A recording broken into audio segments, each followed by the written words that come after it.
네, 그럼 지금부터 프로그래밍 파트 두 번째 세미나 조건문과 반복문을 시작하도록 하겠습니다. 자, 시작하기 전에 드릴 말씀이 있습니다.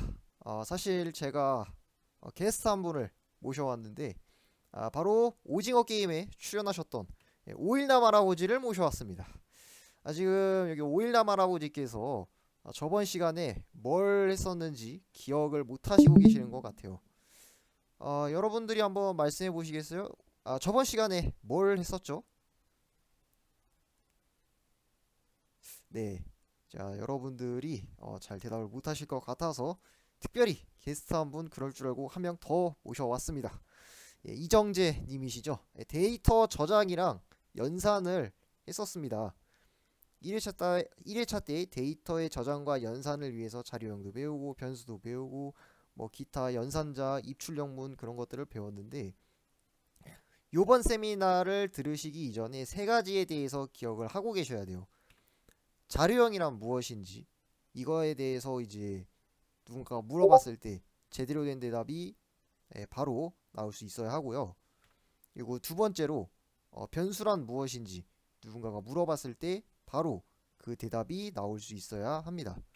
세 번째로 여러분들 1회차 때 어떤 연산자를 배웠었는지 기억이 나시나요? 예, 기억나는 연산자 좀 되돌아보는 시간을 가져도 나쁘지 않을 것 같네요.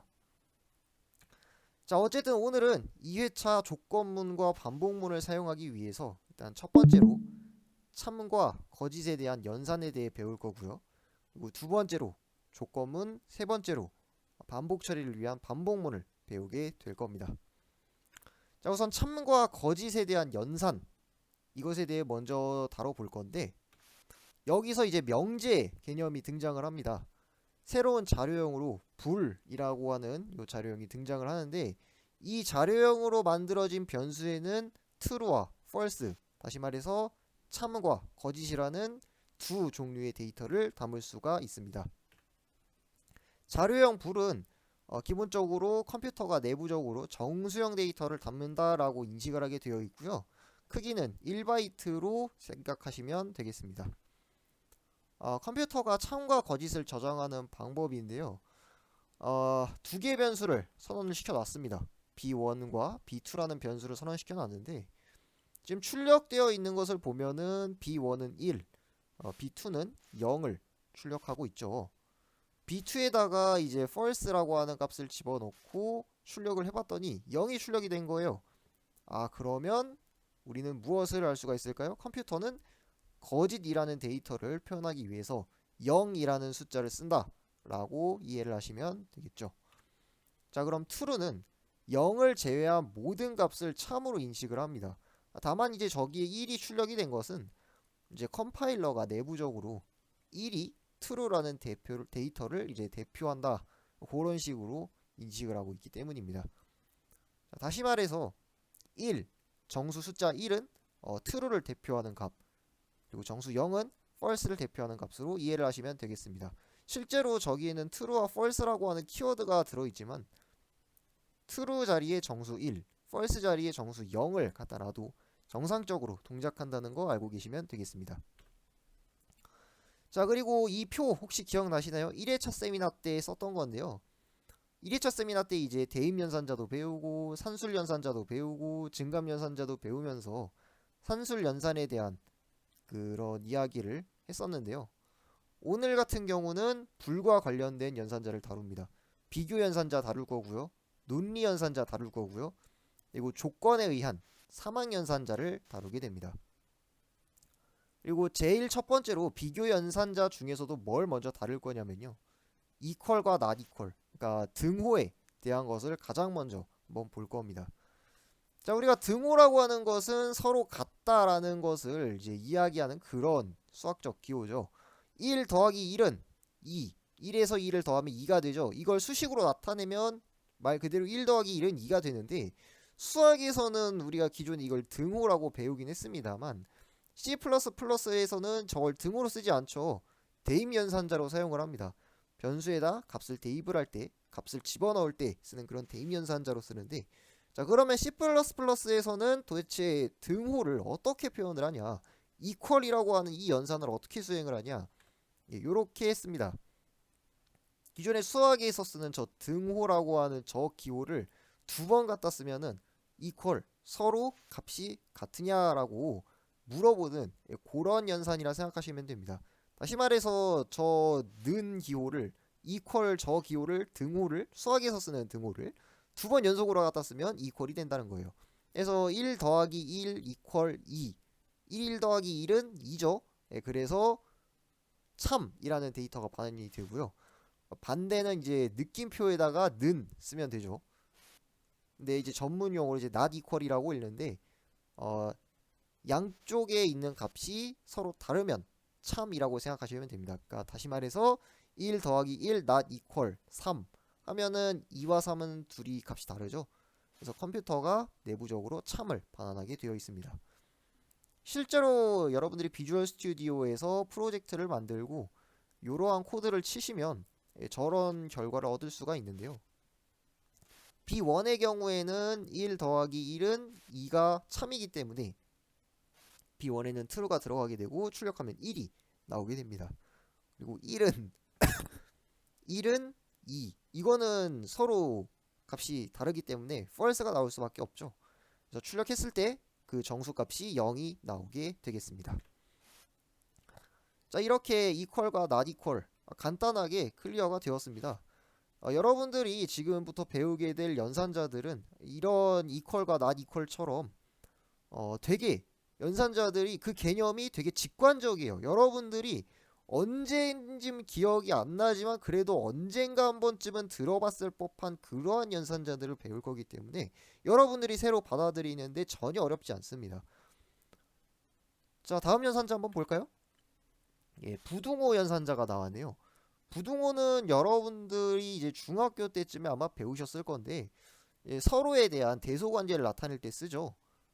이것도 C++에서 대소관계 이것도 마찬가지입니다. 개념은 그냥 똑같아요. 여러분들한테 제가 그냥 사용법만 알려드리면 양변에 어떤 수가 클 때 참을 반환하고 싶은지 어떤 수가 어떤 수보다 뭐 작거나 같을 때 어떨 때 참을 반환하고 싶은지 그런 사용법들만 제가 여러분들한테 알려드리면 여러분들은 충분히 이 연산자를 정말 쉽게 사용할 수가 있습니다.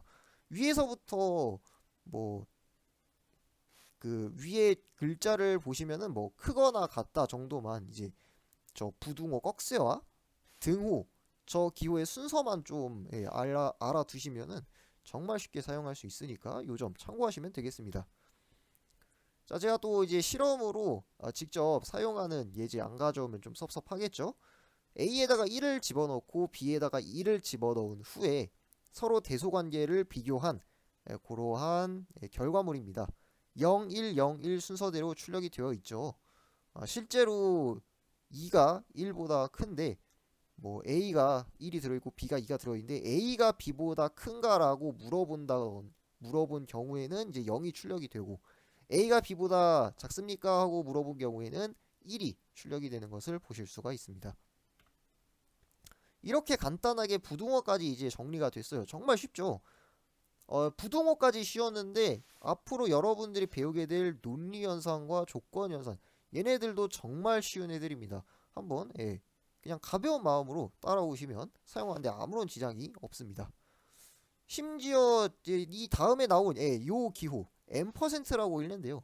AND라고 하는 기호는 여러분들이 C++를 배우기도 전에 이미 언젠가 한 번쯤은 보셨을 거예요.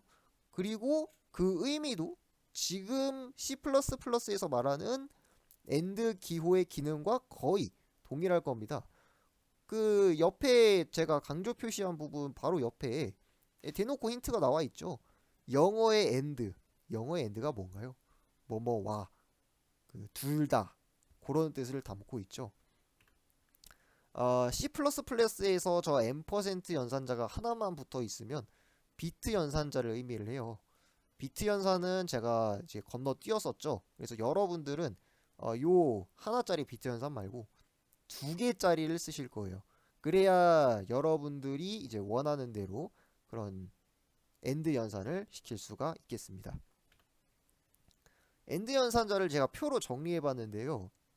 다시 말씀드리자면 and 말 그대로 뭐뭐와, 다시 말해서 여기선 A와 B가 나왔으니까 A와 B가 참이면 참이라는 연산 결과를 뱉어내게 됩니다. 그래서 A의 값과 B의 값이 모두 true여야 A and B 이게 true를 뱉어내는 그런 연산이라 생각하시면 됩니다. 나머지 전부 false의 값이 반환이 되고 있는 걸 보실 수가 있죠. 자, 그래서 요걸 또 다시 Cout을 이용해서 출력을 해보면 1, 0, 0, 0 이렇게 출력이 되는 걸 볼 수가 있어요. true and true일 때는 당연히 0이니까, 당연히 1이니까 true니까 1이 출력이 되고 나머지는 둘 다 true가 아니기 때문에 false를 반환하는 것을 보실 수가 있습니다. 그렇다면 올 연산은 어떨까요? 짝대기 두 개가 나와 있죠.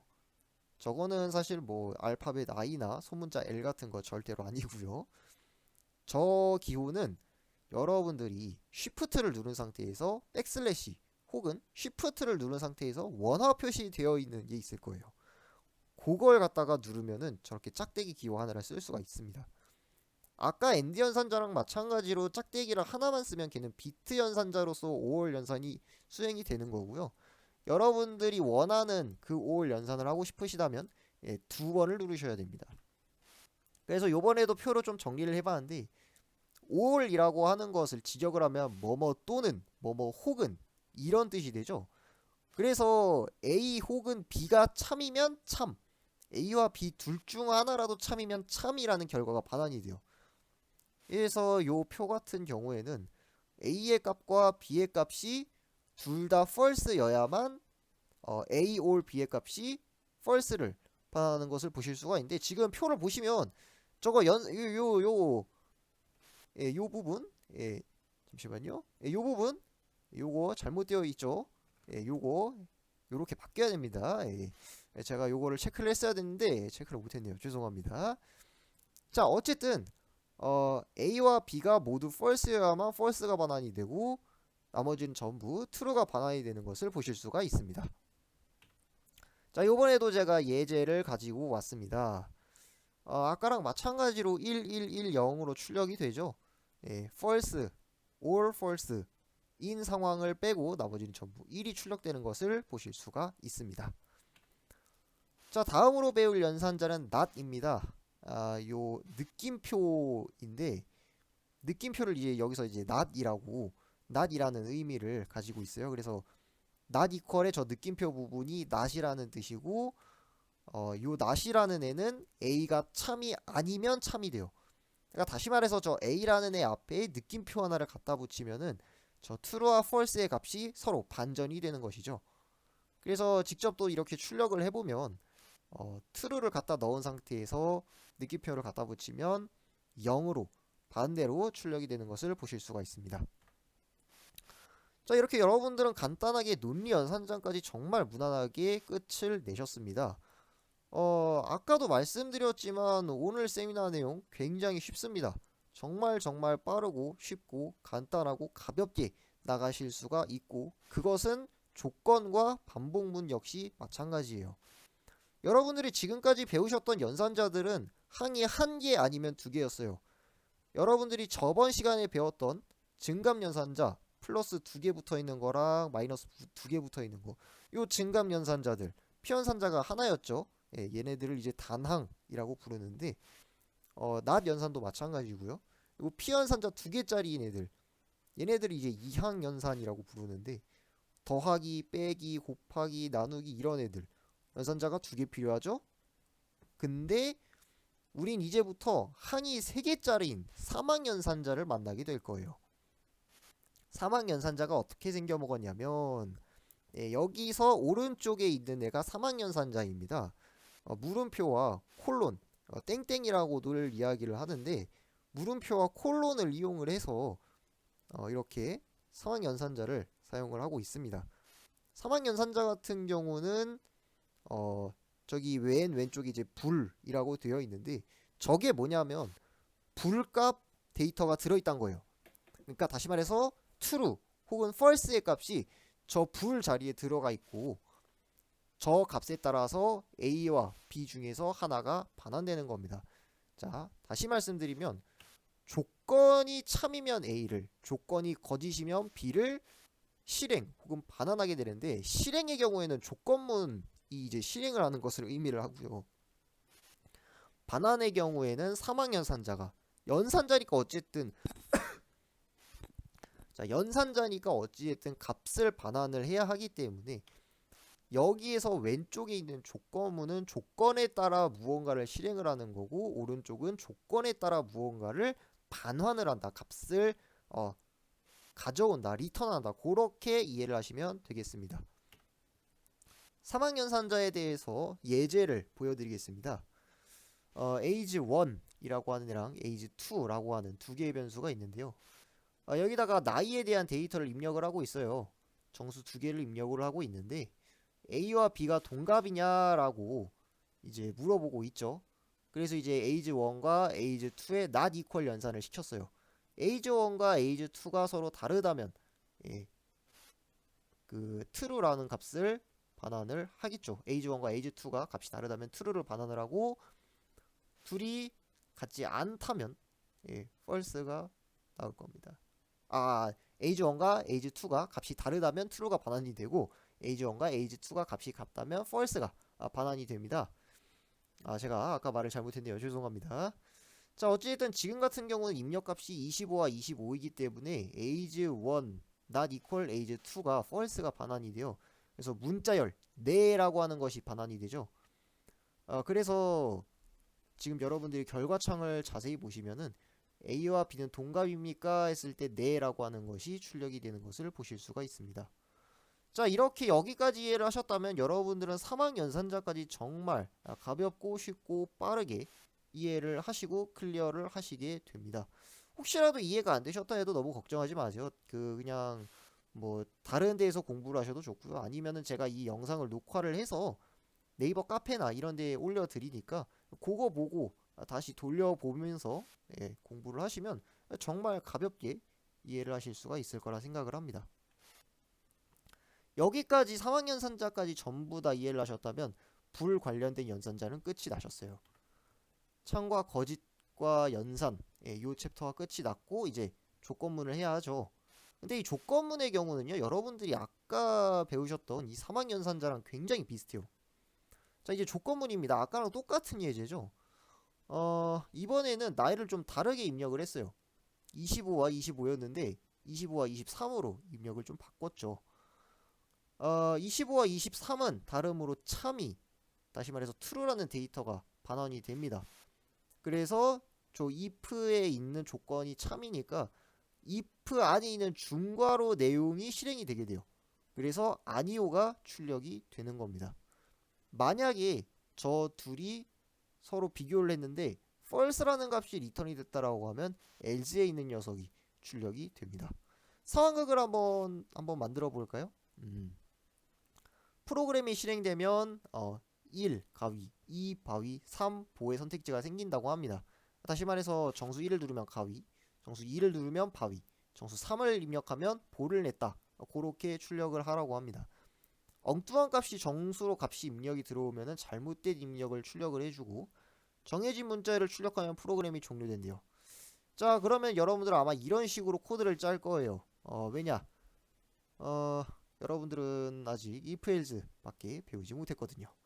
뭐 대충 이런 식으로 이제 여러분들한테 코드를 짜라고 하면 이런 식으로 코드를 짜게 될 텐데, select number의 값을 갖다가 이제 비교 연산을 해서 여러분들이 이제 코드를 짜게 돼요. select number가 1일 때 당신은 가위를 냈습니다를 출력을 해야 되니까 if문 안에 select number가 1인지를 검사를 하고 있고요. 그리고 select number가 1이 아니면 else, 오른쪽에 있는 else문으로 넘어가게 되고, 그 안에서 또 if else 연산을 하고 있어요. 2일 때 뭐 if 안에 당신은 바위를 냈습니다. 만약에 참이 아니면 else로 넘어가서 또다시 if else 이야기를 하고 있고요. 근데 잘 보면은 else 안에 if라고 하는 저 조건문이 중첩이 되어 있어요.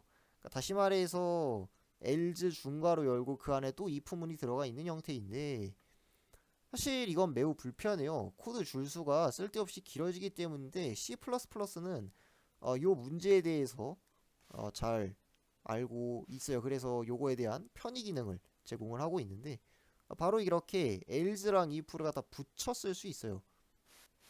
얘 같은 경우는 이제 여러 조건을 한 번에 검사할 때 지금 이렇게 코드를 짜면 아까보다 줄수는 줄었는데 똑같은 기능을 수행하는 그런 코드라고 생각을 하시면 됩니다. 아까랑 뭐 달라진 게 아무것도 없어요. 셀렉트 넘버가 1인지를 검사를 하고 당신은 가위를 냈습니다 라고 하는 것을 출력한 다음에 다른 else if, else 조건문 다 건너뛰고 리턴 제로로 가게 되고요. 셀렉트 넘버가 1이 아니면 바로 다음 조건을 검사하게 됩니다. 저 else if 옆에 셀렉트 넘버가 2인지를 검사를 해서 만약에 2라면 바이를 냈다고 출력을 하고 그 밑에 else if else 건너뛰고 리턴 제로를 만나서 프로그램을 종료하게 되고요. 마찬가지로 셀렉트 넘버가 3일 경우에도 마찬가지고요. 만약에 셀렉트 넘버가 1, 2, 3이 전부 아니라면 if else if 건너뛰고 else문이 자동으로 실행이 돼서 잘못된 입력이다 라고 이야기를 하게 됩니다. 참고로 저 잘못된 입력이라고 하는 것을 출력하기 싫으면 else랑 중괄호 부분을 그냥 적지 않으시면 됩니다. 다시 말해서 else if까지만 하고 그냥 끝내도 된다는 뜻이에요. 물론 이제 4 같은 게 입력이 되면은 아무것도 출력이 안 되고 프로그램이 종료가 되겠죠. 자, 하지만 지금 같은 경우는 사실 if else보다는 스위치 케이스가 좀 더 좋은데요. 스위치 케이스도 일종의 조건문입니다. 다만 이제 이 스위치 케이스는 정수 값을 한정으로 정수 하나를 갖다가 그 정수의 값이 얼마일 때 어떤 케이스를 실행을 하는지 그러니까 그런 문법을 의미를 한다고 보시면 되는데 지금 보고 계신 이 소스 코드도 아까 여러분들이 보셨던 소스 코드와 동일한 기능을 하는 녀석입니다. 자세히 한번 볼게요. 스위치 안에 자, 스위치에 가로가 열려 있고 그 안에 select number라고 하는 인트형 변수가 들어있죠. 다시 말해서 스위치 안에 정수형 데이터가 들어있다라고 생각을 하시면 됩니다. 저기 들어있는 정수 값에 따라서 어디가 실행되는지가 바뀌게 되는 거예요. 만약에 스위치 넘버가 1을 가지고 있다면 아까 지금 제가 죄송합니다. 다시 말씀드릴게요. 저 select 넘버가 1이면 케이스 1이라고 하는 저 부분이 실행이 되는 거예요. 그러면은 이제 cout 당신은 가해를 냈습니다 하니까 이제 당신은 가해를 냈습니다 라고 출력을 해주고 브레이크가 있죠. 저 브레이크라고 하는 녀석은 스위치문을 빠져나가는 녀석이에요. 그래서 브레이크를 만나게 되면 밑에 케이스 2와 3을 무시를 하고 디폴트까지 무시를 하고 그 중괄호 바깥의 부분부터 실행을 하게 되는 겁니다. 말 그대로 그냥 스위치문을 브레이크 부수고 빠져나가는 거죠. 만약에 저기에 브레이크 문이 없으면 어떻게 되냐면요. 스위치문을 빠져나가지 못해요. 부수지 못합니다. 그래서 그 밑에 케이스 2 부분을 실행을 하게 돼요. 그래서 당신은 가위를 냈습니다를 출력을 하고 뜬금없이 당신은 바위를 냈습니다라는 문장이 그 밑에 출력이 되게 돼요. 가위를 내면서 바위를 낸 그런 상황이죠. 말이 안 되죠. 그렇죠? 그래서 스위치문을 빠져나가지 못하고 그 아래를 실행을 하게 된다. 당신은 바위를 냈습니다가 출력이 되고 그 뒤에서야 브레이크 문이 나왔으니까 케이스 3과 디폴트를 건너뛰고 그 다음이 다음이 실행이 되겠죠. 셀렉트 넘버의 값이 어떤 값이냐에 따라서 어떤 부분이 실행이 될지가 결정이 된다라고 생각을 하시면 되고요. 디폴트 같은 경우는 아까 if else 문에서 맨 마지막 else 문에 해당하는 그런 녀석이라 생각을 하시면 돼요. 셀렉트 넘버의 값이 케이스 1, 2, 3 중에 그 어떠한 것도 존재하지 않는 그런 값이라고 하면 예를 들어서 뭐 0이나 4라든지 5라든지 그런 애들이면요. 디폴트에 있는 부분이 실행이 됩니다. 그래서 잘못된 입력이라고 출력이 되고 브레이크를 만나서 빠져나가게 되겠죠. 사실 스위치문의 케이스와 디폴트의 순서가 문법적으로 정해져 있는 건 아니에요. 다만 이제 여러분들이 코드가 읽기 쉽도록 짜주는 것이 좋습니다. 이게 뭔 말이냐면 지금 여기에는 디폴트가 맨 밑에가 있죠. 아까 전에 if else에 대해서 이제 코드를 짰을 때 다시 말해서 여기서 else문 맨 마지막 else가 맨 밑에 있는 것처럼 디폴트도 좀 알아보기 쉽게 맨 밑에다가 하는 것이 좋다. 뭐 그런 이야기를 하고 있는 거다라고 보시면 되겠습니다. 여기까지 이해하셨다면 여러분들은 조건문을 이제 사용을 하실 수가 있어요. 조건문을 사용할 수 있다라고 하는 건 무슨 뜻이냐면 특정 조건에 따라서 여러분들이 원하는 대로 코드를 실행시킬 수가 있다는 뜻이에요. 이렇게 조건문을 여러분들이 미션 컴플릿을 하셨고요. 이제 반복문을 보실 겁니다. 자, 반복문. 뭔가 반복해서 처리해주는 그런 녀석일 것 같죠? 제가 한번 상황극을 가져왔습니다.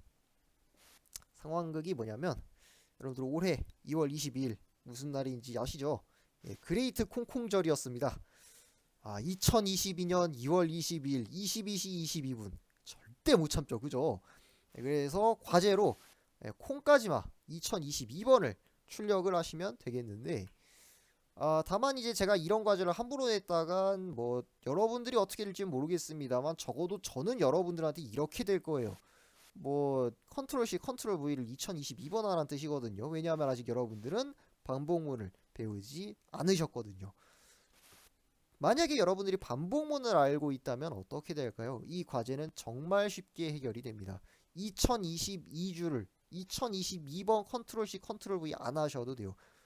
이렇게 반복문을 할 줄 알면은 아까 같은 문제가 안 생기는데, 지금 여기서는 C 언어의 반복문을 이야기를 하고 있죠. C++도 이제 C 언어의 확장팩이다 보니까 거의 뭐 다를 게 없는데, 반복문이 세 가지가 있어요.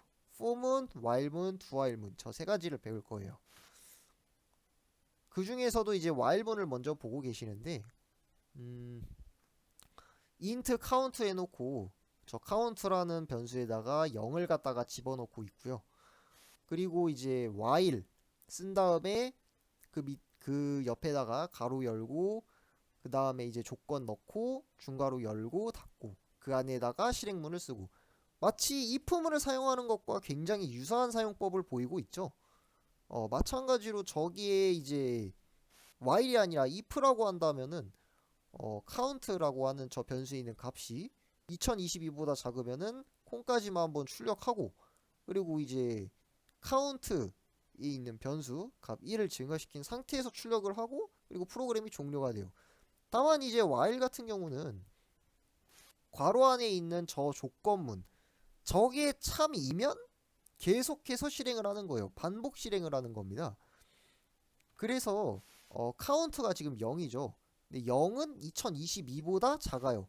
그래서 참이 나오게 되는데, 저 플러스 카운트를 좀 주목해 주셨으면 좋겠어요. 저번 시간에 증감연산자 배울 때 전치와 후치의 차이에 대해서 알려드린 바가 있습니다. 그래서 전치연산이라서 첫 진입하자마자 0이 아니라 1이 증가한 상태에서 1이 출력이 된다라고 하는 것을 여러분들이 주의하셔야 합니다. 그래서 제일 첫 진입을 하게 되면 콩까지마 1, 그 다음 콩까지마 2 해가지고 언젠가는 이 저 카운트라고 하는 것이 2022까지 가게 되겠죠. 지금은 이제 한 번 돌아서 1은 2022보다 작다라고 해가지고 참이기 때문에 다시 출력문을 출력을 하게 된다라고 나와 있는데, 언젠가는 2022가 되겠죠. 2022는 2022와 비교했을 때 그 값이 같기 때문에 저 녀석은 거짓이 돼요. 그래서 while문을 빠져나가게 됩니다. 실행을 시키지 않고 빠져나가게 돼요. 그러면 프로그램이 종료되겠죠. 결과적으로 리턴 제로를 만나서 콩까지만 1부터 콩까지만 2022까지 출력이 된 이후에 프로그램이 종료되게 됩니다. 여기까지 이해하셨다면 여러분들은 while문을 충분히 사용하실 수 있게 되었어요. 다만 이제 반복문이라고 하는 것이 그 개념 자체가 그냥 유사하기 때문에, 유사한 정도가 아니라 그냥 똑같아요. 그냥 똑같은데 다만 사용법만 조금씩 다를 뿐이죠. 그래서 저는 여러분들한테 사용법만 알려드리면 여러분들은 그 사용법을 잊어먹더라도 상관이 없어요. 왜? 반복문? 반복 처리하는 애. 뭐에 따라서? 조건에 따라서. 조건이 참이면 반복 처리한다. 이 개념만 머릿속에 박혀있으면 여러분들이 나중에 얼마든지 반복문에 대한 사용법을 까먹었다 할지라도 인터넷에 조금만 검색하면, 혹은 문법책을 조금만 뒤지면 그 반복문의 사용법 자체는 너무나 쉽게 찾을 수가 있단 말이에요. 그래서 과제를 해결한다든지 뭔가 여러분들이 게임을 만든다든지 할 때 얼마든지 사용할 수가 있겠습니다. 요번에는 이제 doWhile에 대해서 설명을 드릴 건데요. 얘 while문이랑 정말 그냥 거의 똑같은 수준입니다. 다만 딱 한 가지가 달라요. 윤성우의 열혈 C 프로그래밍이라는 책의 챕터 7 159페이지를 보면 일반적인 경우라면 반복문들 중에서 while문을 선택을 하긴 하는데 반복의 조건이 앞부분의 위치에서 코드를 작성하기에 이해하기에 용이하기 때문에 이제 while문을 선택한다고 해요.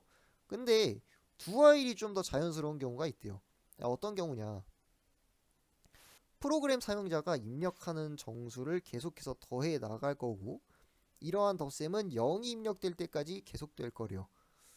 다시 말해서 do while문을 쓰는 지금 저 이유를 보시면은 while문, 다시 말해서 반복문 진입하기 전에 조건 검사를 먼저 하게 되는데 근데 지금 저거 같은 경우는 값이 0인지 아닌지 검사를 해야 된다 이 말이죠. 근데 첫 번째 입력에 한해서는 조건에 상관없이 그냥 입력이 들어가야 되잖아요. 그래서 이런 식으로 코드를 짜게 된다라는 건데 보시면은 이제 1, 2, 3, 4, 5까지 입력을 하고 0, 마지막에 0을 입력을 해서 15라고 하는 값이 출력이 되고 있는데요. 보시면은 반복의 조건이 num이 0이 아니면 참, 다시 말해서 num의 값이 0이면 거짓이 출력이 되고 거짓이 반환이 되고 결국 do while을 빠져나가게 된다라는 것이죠. 그래서 num의 값이 0이면 탈출을 하게 된다라는 건데 근데 맨 처음 초기화할 때 num이 0이죠. 그러면은 여러분들이 아까 배웠던 while문의 경우에는 num의 값이 0이 아니면 실행, num이 0이면 탈출 해서 num이 0이기 때문에 원래 저것은 실행이 되면 안 됩니다. 다만 do while이라고 하는 것의 do는 일단 뭔가를 하라는 뜻이죠. 실행을 하라는 뜻이에요. 그래서 조건에 상관없이 일단 첫 진입이면 무조건 무지성으로 실행을 하고 본다라는 겁니다. 그래서 여기서 이렇게 입력을 받을 수 있게 되고요. 정수 입력 받고 이제 토탈이라고 하는 변수에다가 그 값을 더해주고 그러고 난 다음에서야 조건 검사를 하는 겁니다. num이라는 값에 뭔가 입력이 들어왔으니까 0이 아닌 다른 값이 들어가 있을 것이고 그래서 그 다음에 저 조건 검사를 했을 때는 num이 0이 아니기 때문에 다시 처음부터 실행을 하게 된다라는 것이죠. 반복문의 처음으로 되돌아간다는 겁니다. 다만 do while의 경우에는 while문과 다르게 세미콜론을 찍어주셔야 돼요. while문 옆에 가로 닫고 세미콜론 꼭 찍어주셔야 하겠습니다. 여기까지 아셨다면 do while문까지 미션 컴플릿이 되셨습니다. 이제 form은 하나 남았죠? 얘도 while문이랑 똑같아요. 그냥 여러분들이 while문이랑 for문이랑 둘이 이제 서로 번갈아 가면서 그러니까 같은 기능을 하는 데 있어서 for문과 while문을 자유자재로 바꿔 쓸 수 있다면은 여러분들은 반복문을 이해하셨다고 봐도 무방합니다. 자, 아까 전에 이 while문 2022번의 콩까지말을 출력하는 요 소스 코드를 지금 또 보여드리고 있는데 전 지금부터 요 녀석을 for문으로 바꿀 겁니다. 우선 for문의 구조를 좀 여러분들이 보셔야 하는데요. for문에는 이제 네 가지가 있어요. 초기식, 조건식, 연산식, 실행문입니다. for문의 실행 순서가 어떻게 되냐면 일단 초기식부터 실행이 되고요. 그 다음에 조건식, 그 다음 실행문, 연산식 순서로 실행이 되는데 초기식, 조건식, 실행문, 연산식 다음에는 다시 초기식으로 돌아가는 게 아니라 조건식으로 돌아가요. while문에서 실행문이 실행이 된 이후에 조건문 검사를 하잖아요. 마찬가지라고 보시면 됩니다. 모든 반복문은 실행이 끝나고 조건식을 검사를 하게 되는데 for문의 경우에는 예외적으로 연산식을 한번 찍고 그 다음에 조건식의 조건을 검사한다라고 보시면 됩니다. 초기식과 조건식, 연산식 저 가로 소가로 안에 있는 쟤네들이 이제 영역을 구분하는 기준은 세미콜론을 기준으로 구분을 하게 돼요. 그래서 여러분들이 세미콜론을 기준으로 무슨 식을 갖다 쓰든지 간에 저 순서대로 실행이 된다라고 알고 계시면 됩니다. 그래서 int count는 0 저거를 갖다가 저는 이제 초기식에다가 넣을 거예요. for문으로 따지면 저게 초기식에 해당이 되거든요. 그리고 조건식의 경우에는 while 옆에 있는 저 조건, 저게 이제 두 번째로 들어가면 되겠죠. 그리고 아까 카운트를 1씩 늘렸었죠. 예, 요거 연산식에 해당이 됩니다. 카운트를 갖다 1씩 늘리는 연산을 저 연산식에다 갖다 집어넣고 마지막으로 실행문을 콩까지말을 출력하는 cout 문을 저 실행문에다가 집어넣으면 되겠죠. 이러면은 이러한 소스 코드가 완성이 되는데 실행을 시키면 아까랑 똑같은 결과가 나오게 됩니다. 잠시만요. 이거 잠깐 수정을 해야겠네요. 요게 아니라 요겁니다. 제가 실수를 한 거예요. 자, 요러면은 아까랑 똑같은 결과가 나오게 돼요. 아까처럼 제가 이제 i는 0부터 i는 2022보다 작으면 콩까지만 출력 이렇게 되어 있었는데, 그렇게 되면 이제 콩까지만 0번부터 콩까지만 2021까지 출력이 되죠.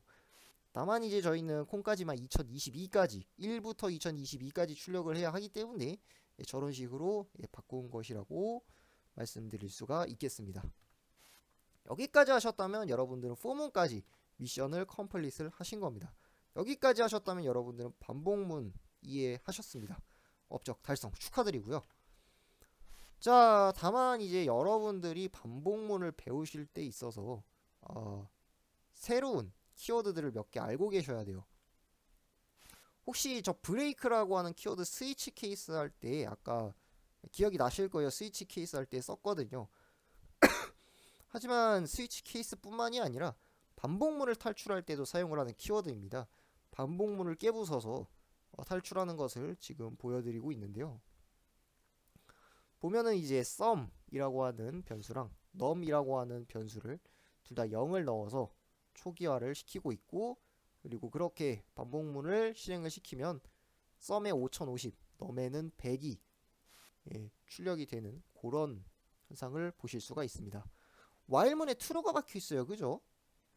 while문에 true가 박혀 있으면 while을 얼마나 몇 번이나 돌리든지 간에 저 true라고 하는 것은 항상 참을 반환하기 때문에 저 while문을 무한 반복으로 돌게 돼요.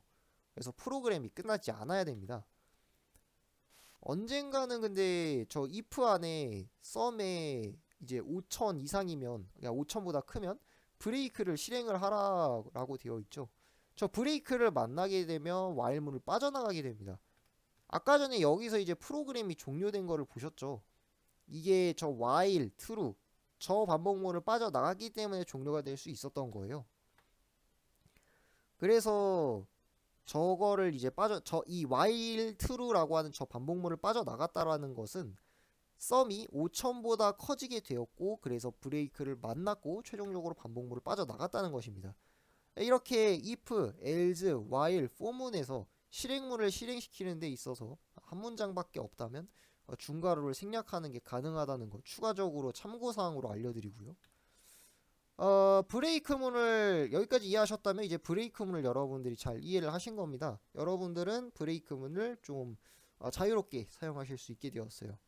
다만 이제 반복문을 강제로 빠져나가는 게 있다면 반복문을 강제로 조건 검사를 다시 해서 다시 실행시키는 그런 키워드도 있어요. continue라고 하는 애인데요. 윤성우의 열혈 C 프로그래밍의 챕터 8의 191페이지를 보시면 continue라고 하는 키워드가 있습니다. 이 설명을 보면 어떻게 되어 있냐면, 반복문 안에서 위의 문장을 실행하게 되면 실행 중인 위치에 상관없이 반복문의 조건 검사 위치로 이동을 한다라고 되어 있어요. 그리고 이제 검사 결과 반복 조건이 여전히 참이라면 반복 영역을 다시 실행하게 되고요. 실행을 하더라도 컨티뉴문의 이후는 생략을 하고 다시 실행을 한다고 합니다. 그러니까 다시 말해서 반복문 안에 컨티뉴가 있으면 그냥 묻지도 따지지도 않고 조건 검사로 달려나간다는 거죠. 챕터 8의 191페이지를 볼까요? 참고로 교재는 없으셔도 됩니다. 그냥 제가 이제 챕터 8의 191페이지 예제를 그냥 토시 하나 안 틀리고 그대로 여기다가 갖다 붙여놨기 때문에 걱정하실 필요 없고요. 보시면은 스타트라고 하는 녀석이 출력이 되고, 그 밑에 1, 5, 7, 11, 13, 17, 19가 출력이 되고 있죠. 보시면은 이 부분이 핵심입니다. 넘이 2랑 나머지 연산을 했을 때 0, 넘이 3이랑 나머지 연산했는데 0, 넘 모듈러 2, 넘 모듈러 3 얘네 둘 중 하나라도 0이 나오게 된다면 컨티뉴를 실행하라 라고 되어 있습니다. 다시 말해서 2의 배수일 때 혹은 3의 배수일 때 참이 되게 된다라는 것이죠. 결과적으로 여기가 그 컨티뉴가 여기서 이제 컨티뉴가 실행이 되기 때문에 반복문의 조건 검사를 하러 가야 되고, 따라서 결과적으로 2의 배수와 3의 배수는 출력을 하지 않습니다. 다만 이제 for문은 이제 실행문 이후로 연산식을 실행을 하게 돼서 이제 여기 다시 말씀드릴게요. 자, 컨티뉴가 실행된다면 다시 반복문의 조건을 검사하러 가야 하고, 다만 이제 for문의 경우에는 넘이 20보다 작냐 저거를 바로 가는 게 아니라 연산식을 한번 찍고 조건 검사를 하게 돼요. 그래서 for문은 실행문 이후로 연산식을 실행하게 되어 있기 때문에 넘을 하나 값을 올리는 거 보실 수가 있고요. 그래서 지금 같은 경우는 넘이 아까 1인 상태에서 조건 검사를 했는데 이제 다음 다시 2가 되었고 2일 때 컨티뉴를 만나게 되겠죠. 그래서 이제 다시 2가 20보다 크냐를 검사하는 게 아니라 2에서 1 증가한, 여기서 1 증가해서 여기서 3인 상태에서 20보다 작은지를 조건 검사를 하기 때문에 이제 다시 여기서 컨티뉴를 만나게 된다라는 것을 아실 수가 있습니다. 여기까지 이해를 하셨다면 브레이크와 컨티뉴라고 하는 키워드를 쓰실 수가 있어요. 이해하지 못하셨다 하더라도 너무 막 조급해 하실 필요 없습니다. 너무나 쉬운 내용이기 때문에 지금 이 세미나를 다시 돌려본다든지 아니면 인터넷 검색을 한다든지 멘토님들한테 물어본다든지 책을 찾아본다든지 얼마든지 개념만 탑재하고 있으면 사용법의 경우에는 너무나 쉽게 알 수 있기 때문에 걱정하실 필요가 없다는 거 알려드리고 싶습니다.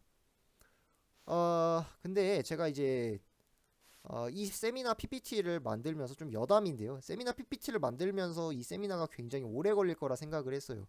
그래서 원래는 반복문을 중첩시키는 방법이 있어요. 지금 여기서 이제 for문이 있는데 저 안에다가 또 for문을 넣고 안에다가 뭐 while문 넣고 do while문 또 넣고, 그래서 2중 3중으로 중첩시키는 방법을 아셔야 하는데요. 다만 PPT를 만들 때 당시에는 장수가 너무 많아서 세미나가 너무 오래 걸릴 거라 생각을 했어요. 그래서 여러분들은 뭐 세미나를 들으면서 어떻게 되실지 모르겠지만 제가 세미나를 막 한 2시간, 3시간 이렇게 진행을 해버리게 되면, 그 와중에 과제도 또 많이 내버리게 되면 제가 여러분들한테 이렇게 될 거라고 판단을 했기 때문에 중첩 반복을 시키는 것의 경우에는 멘토님을 이용해 달라고 이야기를 하려고 했었습니다. 지금은 시간이 얼마나 지났는지 모르겠어요. 네, 그때 당시에는 너무 오래 걸릴 것 같아서 이런 문구를 넣어놨었는데 지금은 PPT로 세미나를 진행을 하면서 시간이 얼마나 지났는지는 잘 모르겠습니다. 다만 이제 중첩 반복을 시키는 것도 그렇게 어려운 내용은 아닐 거예요. 그래서 여러분들이 스스로 충분히 알아낼 수 있는 것이라고 생각을 해서 멘토님들 혹은 인터넷을 이용해 보시는 것을 추천해 드립니다. 자, 이렇게 반복문까지 끝났습니다. 여러분 수고 많으셨습니다.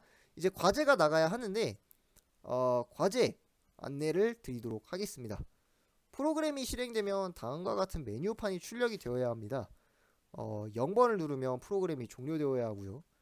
1번을 누르면 피라미드를 출력을 해야 됩니다.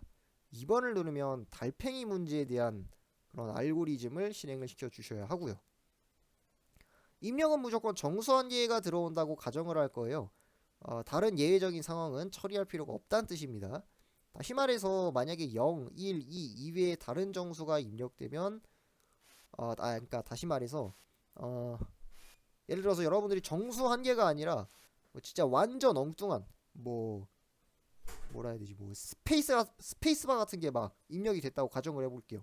그런 경우에 대해서는 예외적인 상황으로 처리를 할 필요가 없다라는 거예요. 뭐 4라든지 5라든지 6이라든지 할 때 그럴 때만 이제 좀 유도리 있게 잘못된 정수를 입력했다고 그런 식으로 이제 예외 처리만 해주고 이제 과제를 이렇게 끝내주시면 되겠습니다. 이제 정수가 입력이 되면은 다시 만약 0, 1, 2 위에 다른 정수가 입력이 되면 적절한 경고문이 출력이 된 후에 다시 저 메뉴판으로 돌아가시면 되겠고, 1, 2를 입력을 한 다음에 1, 2 중 하나를 입력을 한 다음에 그게 실행이 제대로 되었다면 그 경우에는 다시 저 1번으로 메뉴판 출력하는 저 장면으로 다시 돌아가야 한다고 생각하시면 되겠습니다. 자, 그럼 이제 여기서 피라미드 출력과 달팽이 문제에 대해서 설명을 드려야겠죠. 피라미드 출력의 경우에는 이런 식으로 피라미드를 출력하시면 되는데, 일단은 피라미드의 밑변의 길이를 입력을 받아야 합니다. 피라미드의 밑변의 길이는 무조건 홀수가 입력된다라고 가정을 합니다.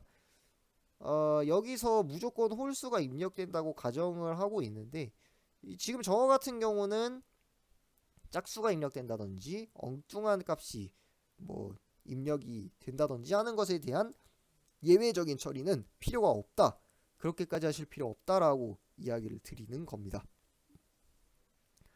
지금 예시에서는 7을 입력을 한 상태죠. 피라미드를 이제 별표, 저 에스크립트 연산자라고 하는데 저 별표를 이용해서 피라미드를 출력하고 있어요. 피라미드 모양으로. 그래서 이제 밑변의 길이 7을 입력을 해서 밑변의 길이가 정말 별표 연산자가 7개가 나와 있는 피라미드가 출력이 되는 것을 보실 수가 있습니다. 피라미드를 출력한 이후에는 여기서 말했던 메뉴판으로 다시 돌아가야 되고요. 이제 달팽이 문제 같은 경우를 보시겠습니다. 달팽이 문제 같은 경우는 저 문제를 풀어주시면 되세요.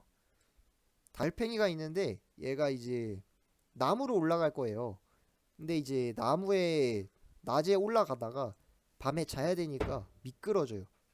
그 상태에서 달팽이가 얼마만큼 걸리는지, 그러니까 달팽이가 나무를 완전히 올라가기 위해서 얼마만큼의 시간이 걸리는지를 출력을 해주는 그런 프로그램을 만드시면 됩니다. 다만 이제 밑에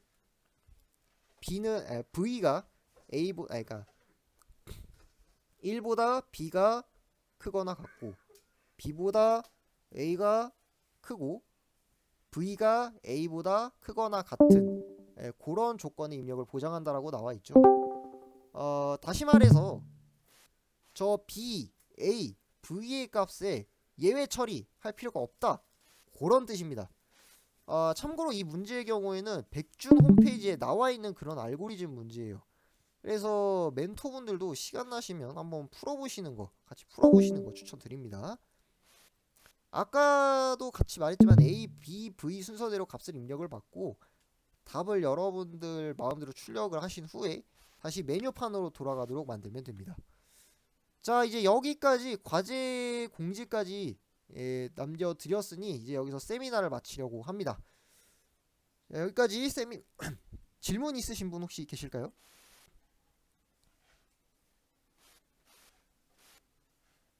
네, 아무도 없으시면 저는 여기서 세미나를 마치도록 하겠습니다. 감사합니다. 저는 디스코드 방에 계속 남아 있을 겁니다. 남아서 계속 여러분들 질문 받을 거고요. 질문이 없으신 분들은 지금 이제 세미나가 끝났기 때문에 과제하러 가시면 되겠습니다. 수고 많으셨고, 과제 하시면 네이버 카페에다가 업로드해 주시면 감사하겠습니다. 곧 있으면은 이제 졸업생분들도 이제 네이버 카페로 들어오실 거기 때문에 여러분들이 과제 제출한 거 좀 활성화를 시켜가지고 과제 제출로 이제 네이버 카페 게시물도 많이 늘리고 해서 활성화를 잘 시키는 모습을 좀 보여드려야 하기 때문에 네이버 카페 기왕이면 과제 제출 해주시기 바랍니다. 멘토분들도 멘티분들의 과제 네이버 카페 업로드 해달라고 부탁해 주시면 감사하겠습니다. 이제 진짜 세미나에서 마치겠습니다. 감사합니다. 수고하셨습니다.